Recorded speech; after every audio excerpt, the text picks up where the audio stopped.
By 1945, the enormous devastation of the Second World War had begun affecting changes to the entire world that were enormous and permanent. These changes can be summed up by a single word: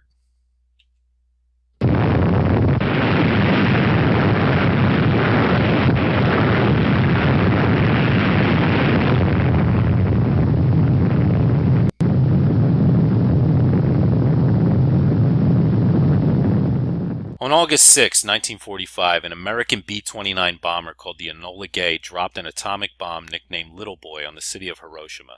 This was the first time that a nuclear device had been used on a city.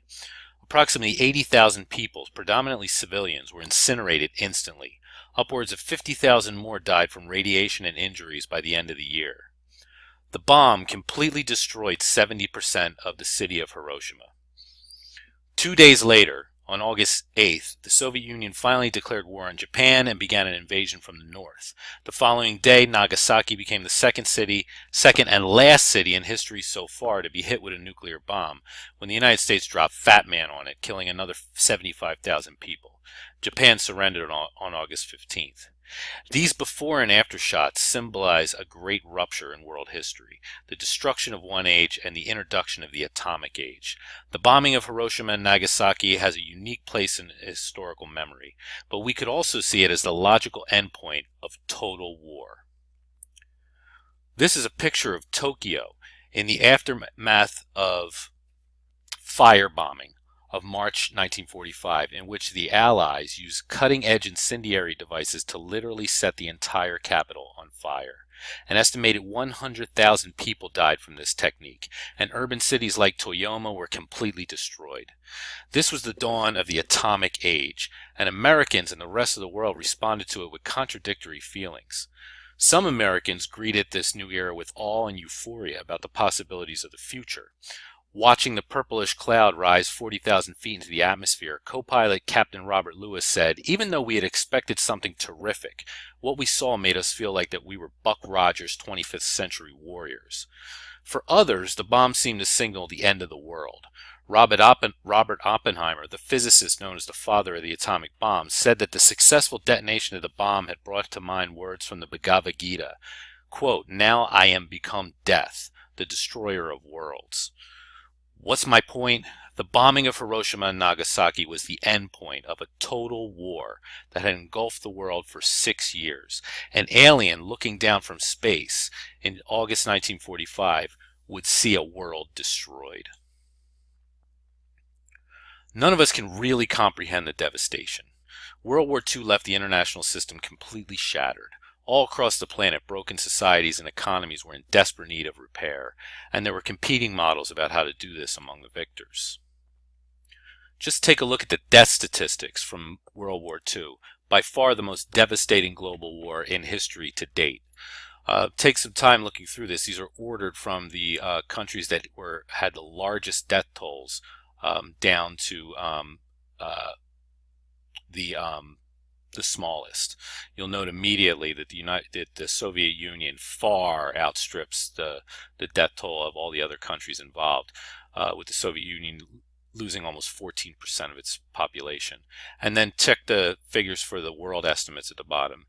Total military and civilian deaths amounted approximately globally to 75,000 million people.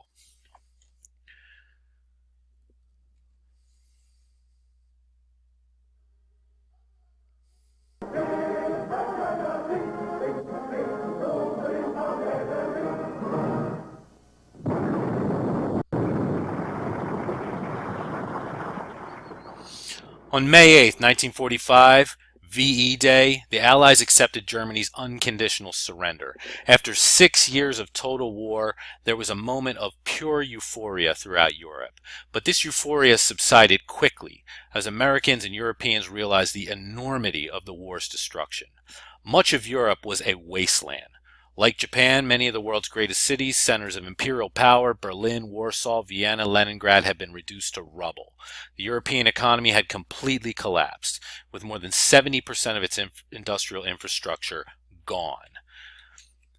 The occupation of Eastern Europe and Germany brought the Allies face to face with the unfathomable horror of the Holocaust. Approximately 6 million Jews, two-thirds of their population in Europe, were killed in a program of state-sponsored genocide.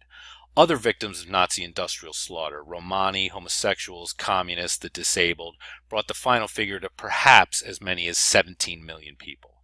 Again, it is nearly impossible for us today to understand the psychic trauma of all of this. Occupying this wasteland were the Allied powers, the United States, Britain, France, and the Soviet Union. When the war came to an end, Germany had been split into 4 pieces as the occupying powers negotiated over a post-war settlement. Complicating things even further was the fourfold occupation of the German capital of Berlin. The occupying powers faced complex and daunting problems.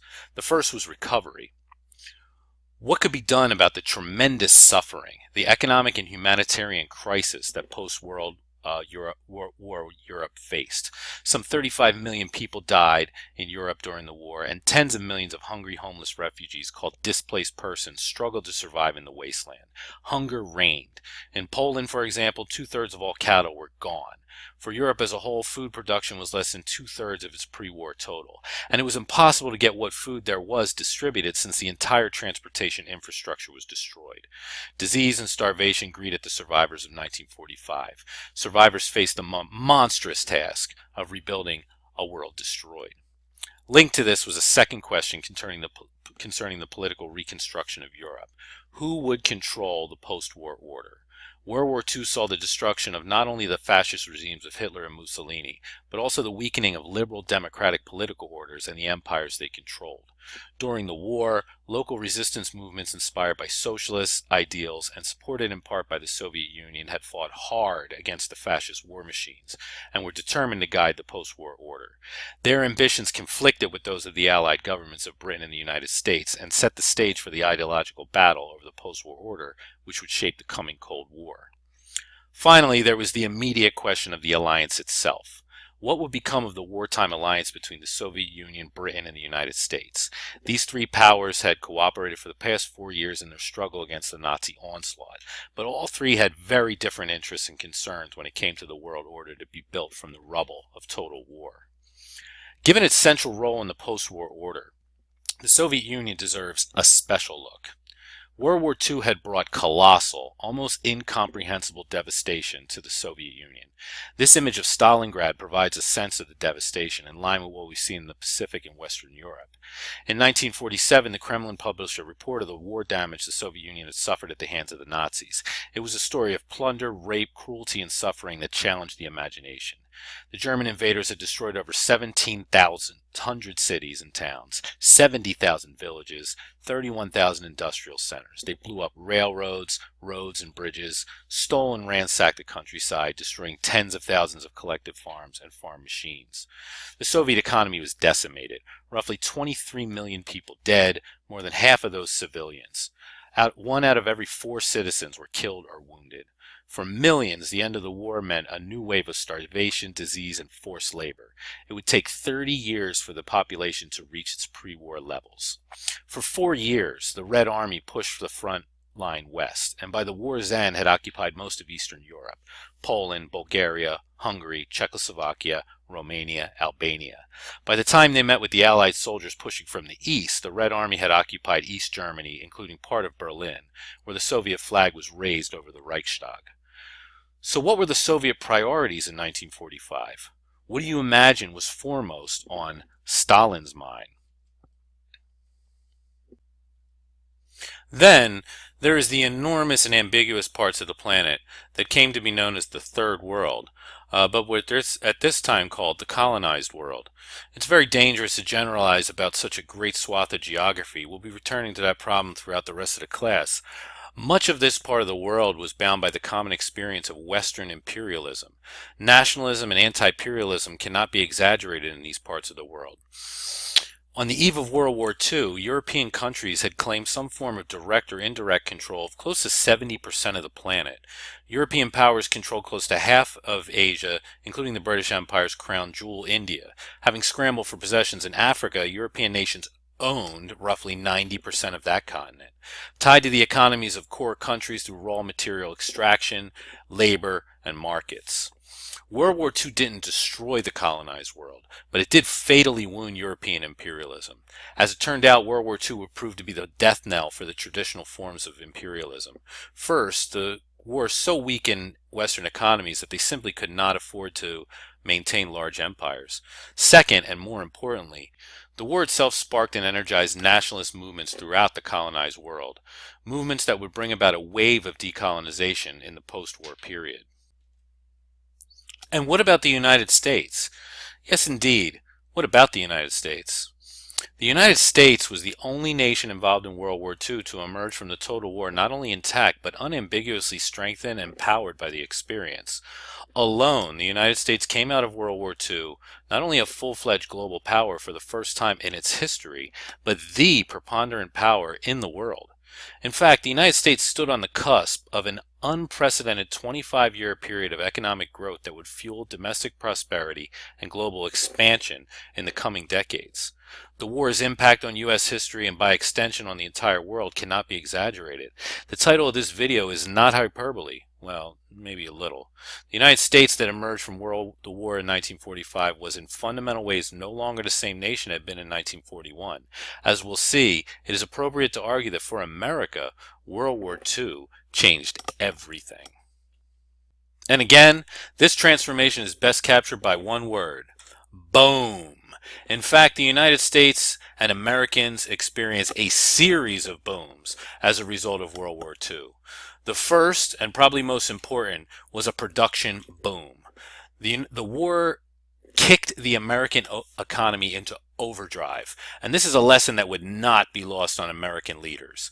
The war radically transformed the economic and social landscape of the United States as it mobilized its tremendous productive capacity for the war effort in the process that brought the Great Depression to a sudden end. The war called for constant and accelerated production. All major industries were directed towards the war, pumping out weapons, tanks, planes, ships, oil, everything needed to supply a total war effort. This unprecedented production was exemplified by the Willow Run plant in Michigan, which became the largest such factory in the world with a single building that was up to 60 acres long and employing 40,000 men and women in its assembly lines. Because of such plants, by 1944, American factories were producing an airplane every 5 minutes and a ship every single day. The dimensions of this production boom cannot be underestimated. By the end of the war in 1945, the United States produced half of all the world's manufacturing. By 1945, American workers produced 57% of the world's steel, 43% of the world's electricity was generated by the United States, 62% of the world's oil was produced in the United States, and the United States produced 80% of all the world's automobiles. The United States accounted for 7% of the world's population, but it possessed 42% of global wealth.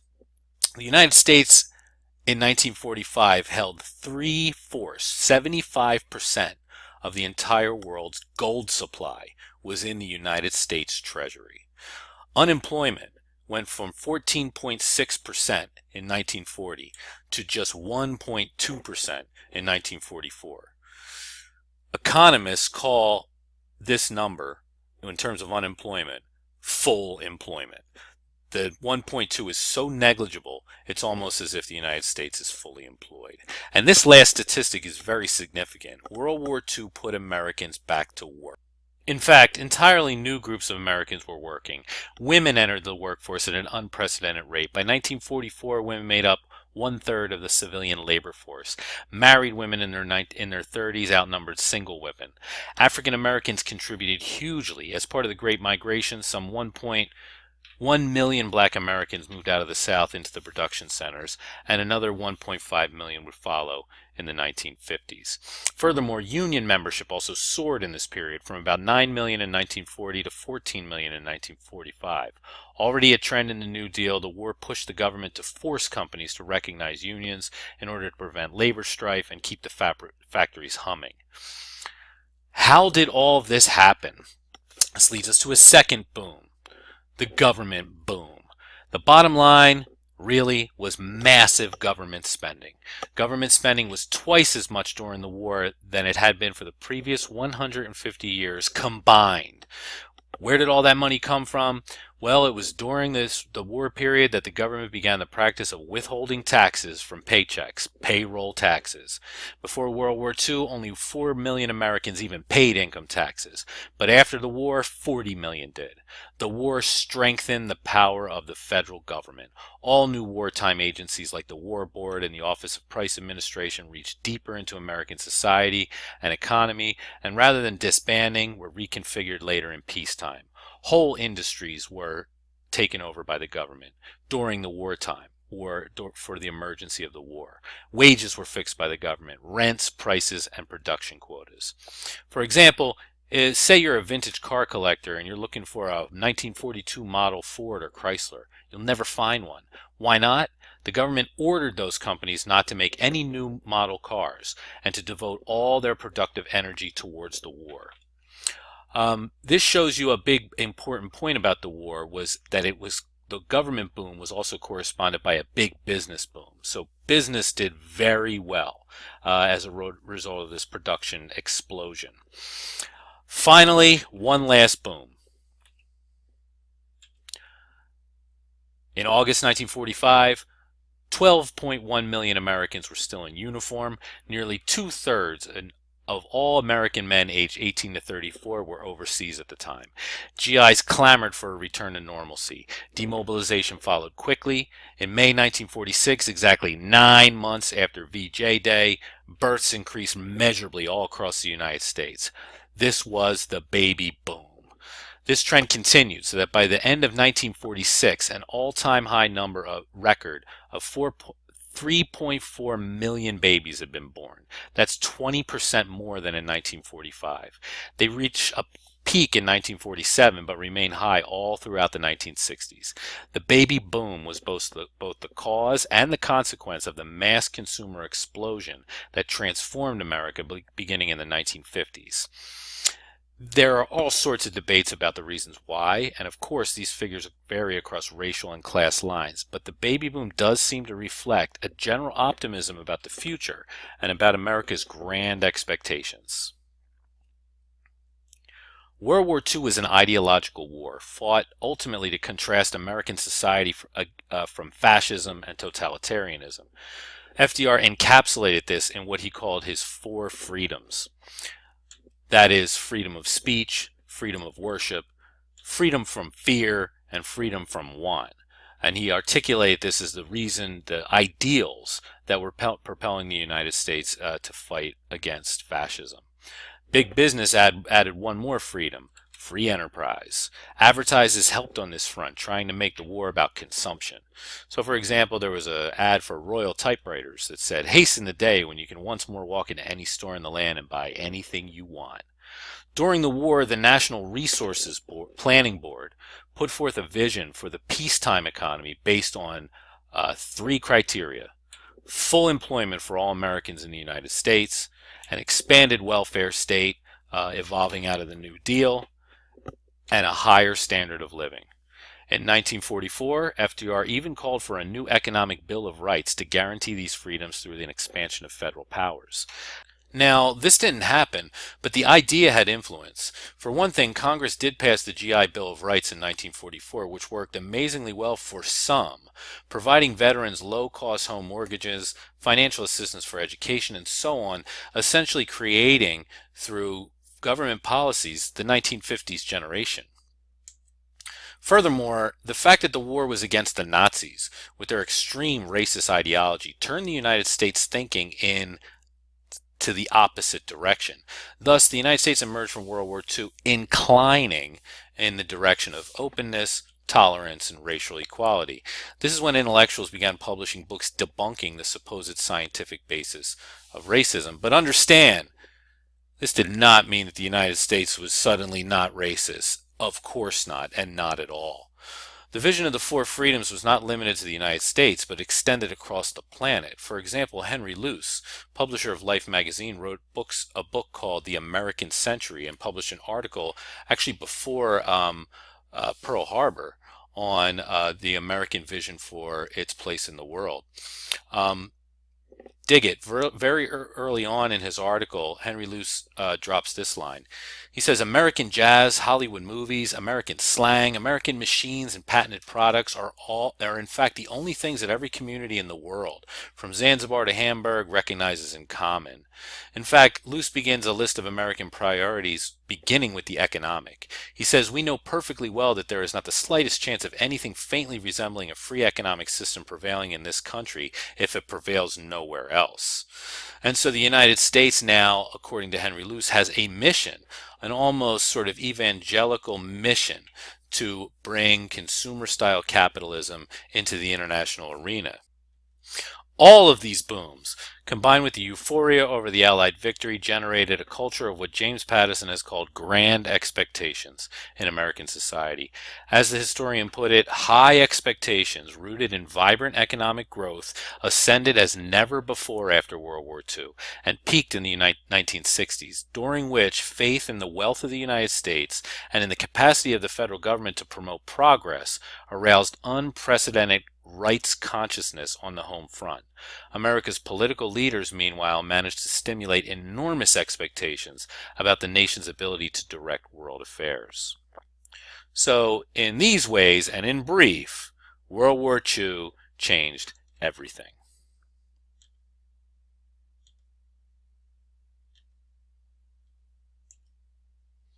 Understand, we're talking here about expectations, the anticipation of what was to come that would in itself create the future United States and the world.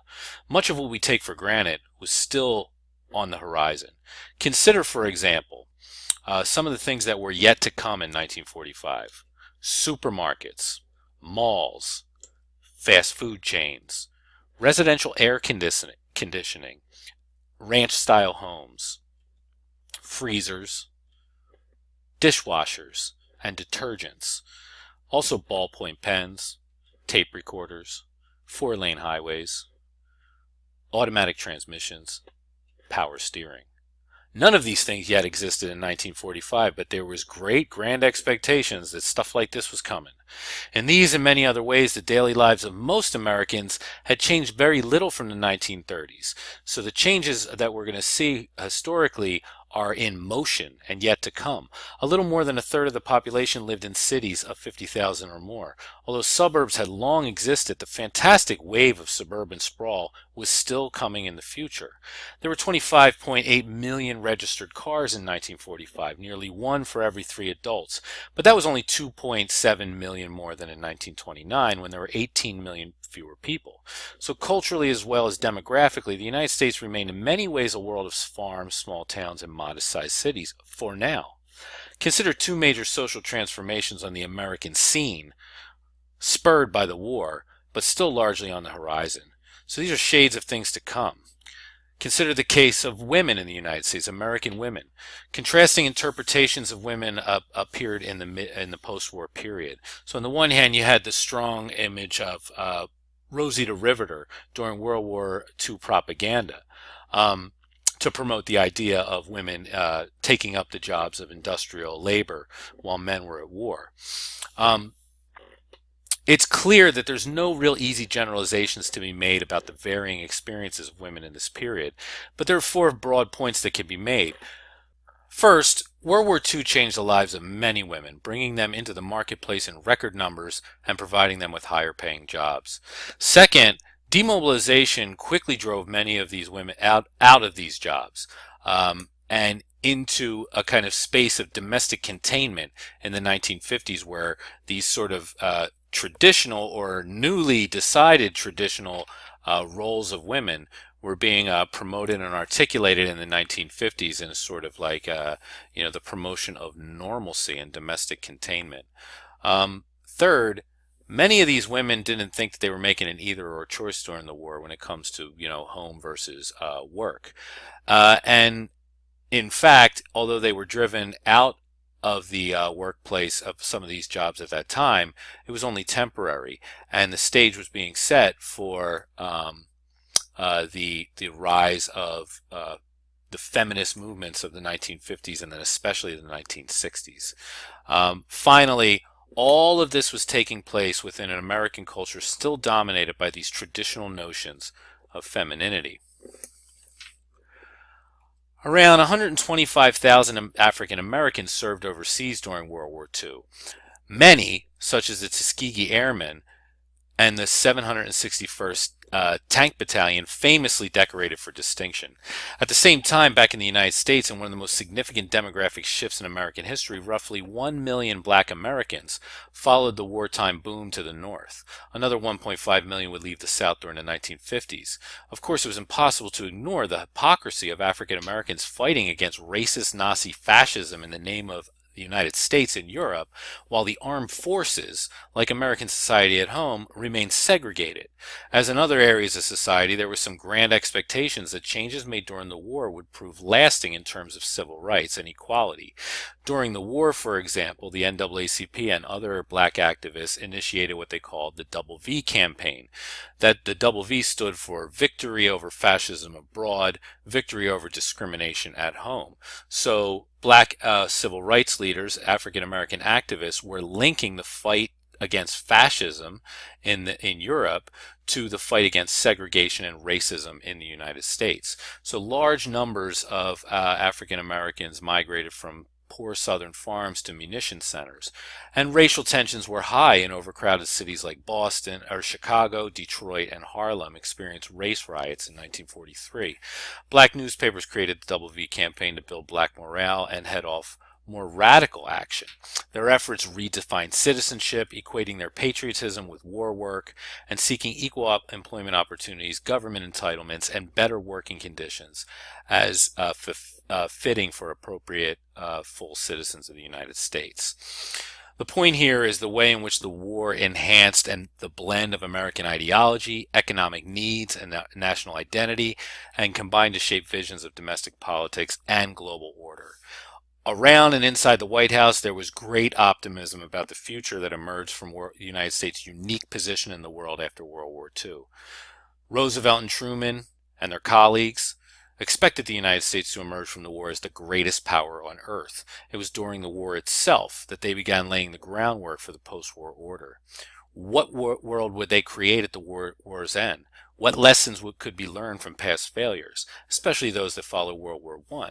The memory of the Depression, both at home and abroad, weighed heavily in the thinking of FDR and U.S. policymakers. By 1945, the United States was in a uniquely preeminent position, and there was a consensus among policymakers that victory had confirmed the universal superiority of American values, including, quote, individual liberty, representative government, free enterprise, private property, and a marketplace economy. Given the country's overwhelming power, they now expected to refashion the world in America's image and create the American century. They intended to promote world peace and foster international stability at the same time that they safeguarded national security, perpetuated American power, and further augmented American prosperity. It was a wonderful image. So what could possibly go wrong? Or right, depending on the way you look at it.